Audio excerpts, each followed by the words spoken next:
actually. I was recording this time. So September is here to remind us to stay open to life, to stay flexible, and to see the possibility of a change in our circumstances. And the cosmos is very much supporting that.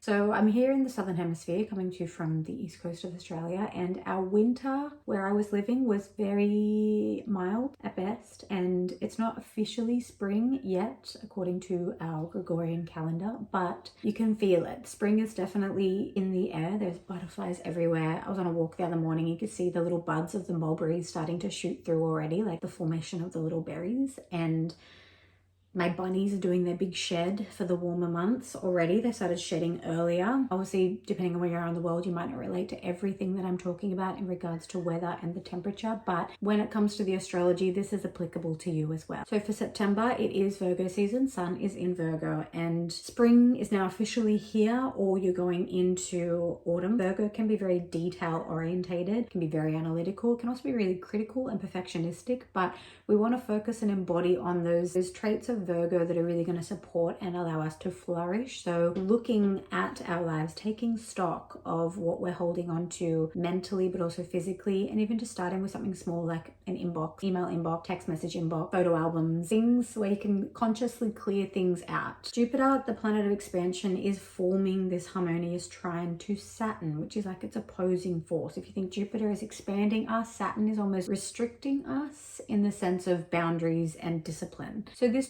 Jupiter trine to Saturn can kind of bring about these like bold opportunities through some times of pressure or circumstances that can apply a little pressure, maybe a little discomfort. And it's our human nature to want to avoid discomfort at all costs. However, the analogy most commonly used, that's how diamonds are made, under pressure. Diamonds are formed under pressure. And so sometimes it takes a little bit of pressure. If you don't want to use the analogy of diamonds, exercise, for example, placing a stress on the body for us to adapt and get stronger. When we exercise, we place some strain and stress on the body, but then in that rest and recovery phase is when the muscles then repair themselves, get stronger, we build more muscle fibers. Yeah. And also diamonds, whichever analogy you want to use. So through the pressure is when we're going to see this transformation come through. And so it's this kind of really positive and beneficial time with Jupiter trining Saturn.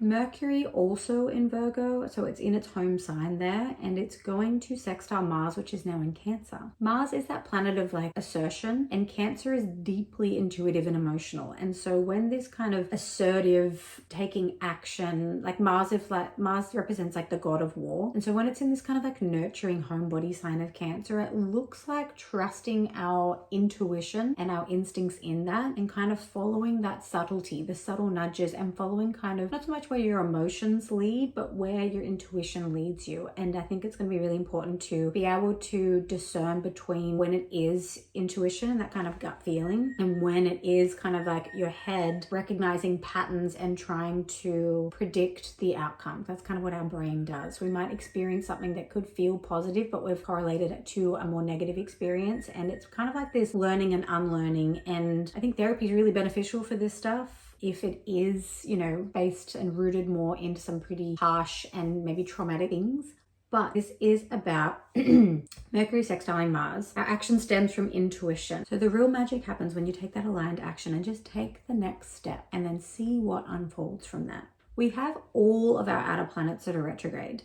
Uranus, but that's coming soon. So this month is deeply reflective. Our outer planets are more of those slower moving and kind of generational planets. So not so much our personal planets like Mercury, the mind, Venus, our heart, etc., etc. These are like external forces at play. And so it's having us really look back over some core themes over the last months to years. Like it's looking back kind of the long term, what shaped us and what we can learn from that by gathering extra information from those past things. So Pluto sextiling Neptune. We're doing the second pass of this. Pluto in Aquarius, Neptune in Aries. And that can have us looking over these old dreams that we've had to uncover some truths here. So from those truths, we can align them to our ever-evolving values or opinions. We are constantly in motion and constantly changing. And so this is allowing us to kind of look back over past dreams that we've had and be like, are they still holding weight? Are they still something that we're desiring after? Or have we shifted entirely? That's what I mean. It's like things that we may have dreamt about and really wanted to pursue after. This has got us looking back over them and be like, is that still the case? Or where is it that we're looking looking forward to now? And how can we align the truths that we may uncover by looking back to allow us to embody more of our authenticity moving forward and kind of pursuing dreams that are aligned now? We have a new moon in Virgo on September 11, and this is like a real nice clean slate, fresh start. It's the beginning of the lunation, like the next lunar cycle in the sign of Virgo that loves to just clear things out and kind of create from that fresh space and that open space. Virgo is about the details. Virgo is also about service. The new moon is already offering us this new beginning. This is a really opportune time to again focus on that spring cleaning, but energetically clearing out, doing any cord cutting of things and people that you may feel tied to in the past. We also have Mercury now moving into the sign of Libra, and so moving away from more of that analytical Virgo detail orientated mind and into creating more balance. So it's offering this peace, calm and balance to that inner critic, kind of silencing her. Venus, the planet of our love and values, is going to move into the sign of Scorpio, and Scorpio can be really brooding, possessive. It's very deep. It likes to be in control. So there could be some like power plays that we don't want to get caught up into. Important that we don't get too attached to things that we're currently possessing, because understanding it's in this season of Virgo season, kind of doing this clear out, new moon in Virgo, kind of clearing out. And so it's allowing us to practice more that art of detachment. We have Venus opposing Chiron, so this could be a real healing curve. Everything is temporary, and kind of viewing the things in our life and our life itself kind of like the way we listen to a song. We just kind of let the music pass through us. We let us hear it, enjoy it. There might be certain parts as the bridge, the chorus, certain verses and lyrics that we love more than the rest of the song, but are still, you just listen to that whole song in full. The next one then comes on in the playlist and you enjoy that too, even though it's a new song.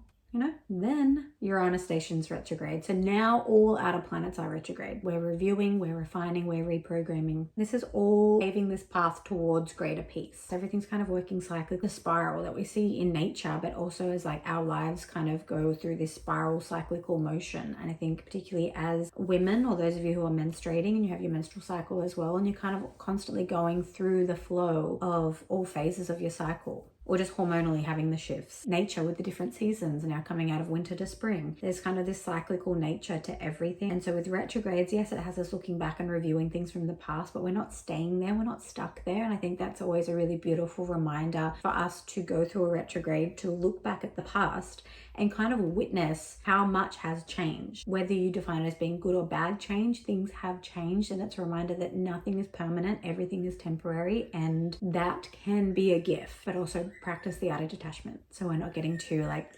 doom and despair when things do transition or move or change, which is inevitable. Uranus will be forming a trine to Mercury, which is now in Libra, and that's going to encourage some more balanced conversations and communication that's going to take place around this time, which could be really nice to ease the mind during whatever transitions are coming up. Chiron continues its retrograde. It's been in Taurus, and as it's retrograding, it's actually going to shift back into Aries. So now we're going to be looking back over those themes around wounds related to our identity, our courage, our leadership, our personality, like our physical body, even depending on what house Aries rules in your own chart is going to kind of give that more context for you. But it's allowing us to move forward again with confidence and courage that Aries embodies. So again, we're looking back to give us a greater sense of accomplishment, yes, and to give us more clarity again. So as we can move forward, we have better understanding of ourselves, of others, and how we want our life to look. Everything is just providing information. And then we have on the 23rd, the spring equinox, a real time to celebrate. Obviously here in the Southern Hemisphere, we're celebrating the spring equinox. It's going to be autumn equinox if you are in the Northern Hemisphere, so take that with a grain of salt or however you want. The sun will enter Libra on this day as well, and so it's a really beautiful, balanced day to kind of honor and celebrate the change of the seasons and to celebrate this like rebirth where we're blooming again in a new way, acknowledging what is being born, what we are bringing forth, the fertility now within the soil, within ourselves, essentially, like with a new idea, birthing a new idea, a new creation, a new identity, a new timeline, whatever it is. This is time to really like get out in nature and witness that. I look out my window now, I feel like I see a butterfly flying past. The weeds are coming up in my garden, which I'm not mad about because they're flowering and I think it looks really pretty despite them being weeds. And again, the mulberries, like we're just seeing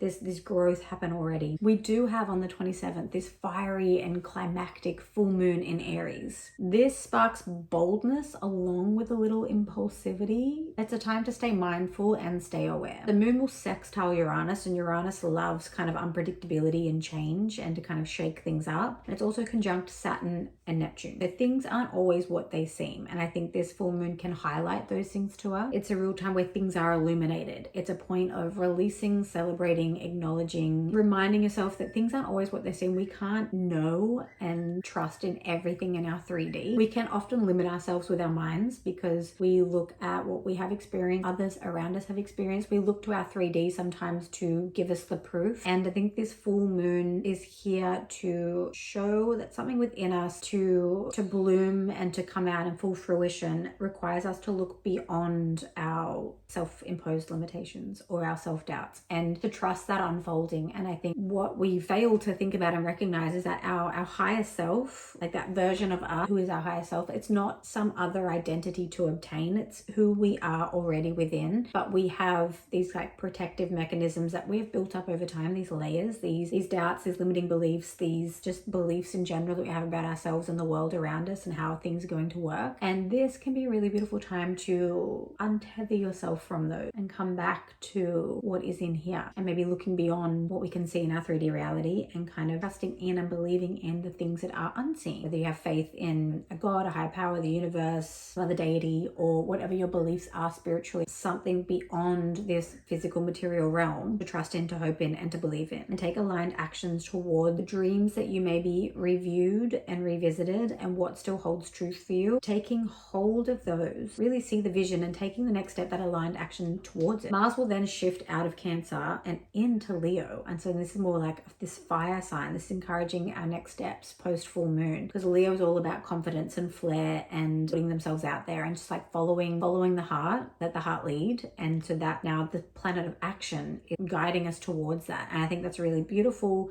next step after we have that full moon in Aries. Then we wrap up the month with Mercury entering Scorpio. Deeply brooding, possessive. It loves to go deep around matters of like our psyche, exchange of energy, relationships, all the rest of it. Like Scorpio moves beyond the surface. And so I think this is a really powerful time to be mindful of our thoughts. Do eventually create, like, so our beliefs and our thoughts will then create the words that we speak and the actions that we take. And that kind of does allow our own reality to take its own form. And so just being mindful that your word is your wand, and things that you speak out, the words that you say can be used as spell work and as a manifesting. And just be mindful of understanding what thought patterns are creating what kind of language for you and how that language is actually shaping the world around you. It starts with you, you know, to make the change. And like I said, September is this month of allowing our circumstances to change and staying open to life. That's the real core theme here, is to be flexible, to stay open, and then to witness the circumstances change around you. So that is all we have for the astrology for September. If you want to discover more about your own personal chart, I do offer astrology reading. Pop links to things down in the description box below. But any questions, any comments you have on what's been coming up for you, always love to know, love to stay in touch. Otherwise, see you in the next one. Okay, bye, love you.